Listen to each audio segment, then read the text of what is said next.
Thank you very much, Simpi, where humour in classical ballet is indeed hard to find. And this is one reason for the enduring popularity of this absolutely fabulous troupe of male ballerinas.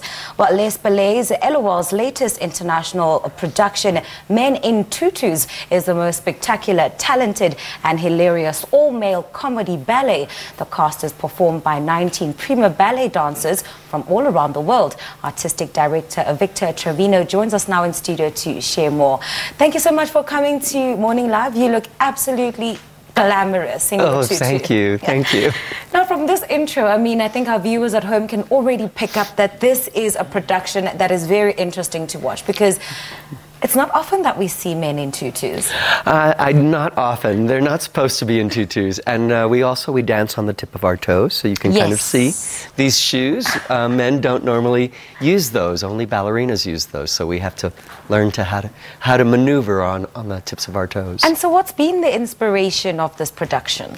Well, the inspiration is just to make people laugh and to bring people in to see classical dance in a different way, and to be able to just kind of break down that barrier that people feel that classical ballet is too difficult for them to understand. So, you know, we break that down and just have a good time and a good laugh with you. Well, the production is absolutely stellar, from, just some of the visuals that we've been fortunate enough to see. It must have taken a whole lot of planning, a whole lot of sourcing of dancers, a whole lot of planning of the music. Won't you bring us into just what the process was like? Well, the show has been in development for many years, and we've performed all around the world. So we have dancers for this tour from 7 different countries, and they are all trained dancers. Many of them have danced with major companies all around the world, companies like New York City Ballet, American Ballet Theatre, big names. In fact, we have a dancer who has danced with the Joburg Ballet who's joining us. So, audiences will maybe not recognize him as his ballerina, but so they'll get to see a new side of this dancer. And so how long did it take to master everything in terms of the routines? And of course, what big adjustment, was there a big adjustment in, of course, using the shoes that are normally not used by male ballerinas? It takes years, actually, to learn how to dance. We're all trained dancers, so you train for years to just dance. And then the process of learning how to dance on your toes is a completely other skill that you have to acquire. And you have to constantly do exercises to build the strength in your feet. And you have to be able to smile when your toes are bleeding. Oh my goodness, So I can't imagine. It's not...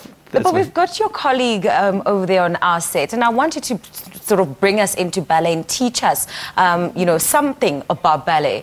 What would we call this move? Well, he is doing what would be called a bourrée. He's in the dying swan costume, and he is just doing a lot of port-de-bras, which means movement of the arm.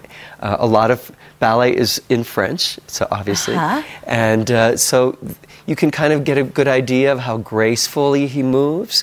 You can see he's on his toes, and it looks effortless, but it's not effortless at all. It's not. It takes years of practice to get it right. Yes. Wow. And so, wow, I'm just looking at the technique. Yeah. It is incredible. At how young would a typical ballerina start to learn the art of? Women usually start to learn how to dance when they're about 5 or 6, and they get their first pair of point shoes when they're probably around 10 or 11. And then they work their whole lives to build that strength in their feet.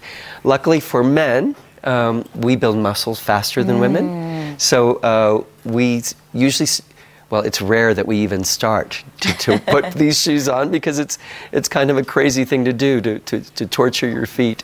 But it takes us a good couple of years to build enough strength. And the person that you're seeing there, Palomina Carrera, is her ballerina name. Jonathan Mendez is from Colombia, and he has been dancing on point for almost 10 years now. He looks absolutely gorgeous. I love those facial expressions. But let's go from the technical and bring in the funny. How has humour been incorporated in this production? Well, we have the traditional, we're doing the traditional Swan Lake Act 2, where the princess is, you know, she's been cursed and she has to be a swan all day, and then at night she turns into a maiden, and she's looking to find a handsome prince who's going to promise to love her and be faithful to her. So, you know, those are two very hard things, finding a handsome prince and for him to be faithful. So we have that whole thing that we go through their story, their little love story.